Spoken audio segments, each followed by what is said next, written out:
Subos, this is Charles from EDM Sound Bank, and today you're going to be learning how to make this sound using Native Instruments FM8.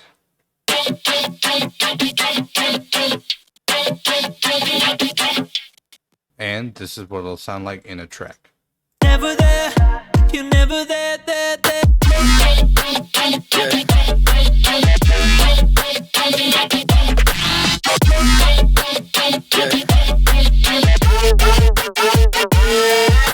And let's get into it.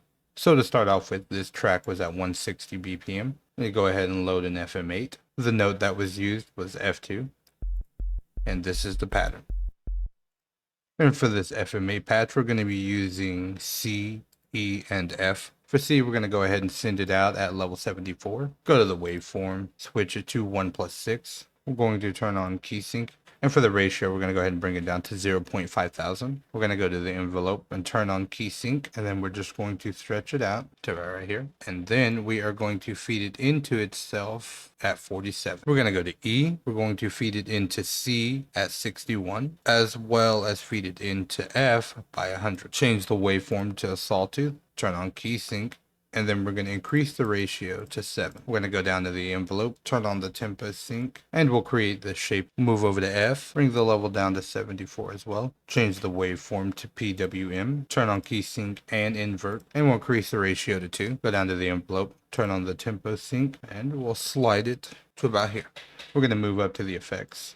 We're going to turn on the shelving EQ, and we're going to grab the high end and bring it down. We're going to turn on the peak EQ and bring this one to right underneath. Lastly, we'll turn on the flanger, turn on sync and static. We'll increase the depth to 88, decrease the color to 18, turn up the rotate to 27, and leave the dry wet knob on. We're going to head over to the mod tab, and we're going to push the pitch bending up to 4 and bring the pitch bend down to -4. And this is the sound we should have right now. Let's go ahead and add it to a mixer track. For slot 1, we'll add an OTT. For slot 2, we're going to be using a plugin called Bit Fuzzer, and we're going to be going to the preset Attitude. For slot 3, we're going to be using the Fruity Chorus. Slot 4, we're going to be adding another OTT. For slot 5, we're going to be using a plugin called Crush. We're going to go to the presets, and we're going to use the crackling preset. We're going to bring the crush down to 60.4 and turn the drive up to 27.6. We'll head over here to the filter and bring the frequency down to 21. And we'll turn the dry up to 0.3 and bring the wet down to -11.2. For slot 6, we're going to be using Cymatics Diablo Lite. We'll increase the punch to 47 and we'll increase the clip to 34. For slot 7, we'll add a parametric EQ2, cut out the lows, bring down 6 a bit. For slot 8, we'll add a reverb.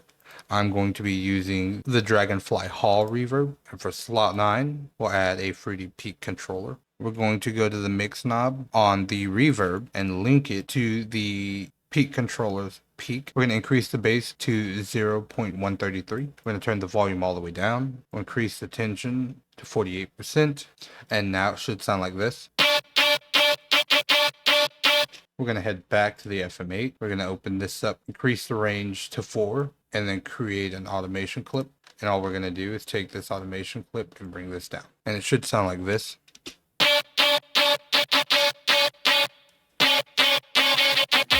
And the video on the screen is a playthrough of the full track. If you'd like to give it a listen and leave a comment on which sound or techniques you would like me to do a tutorial on next. You don't want this.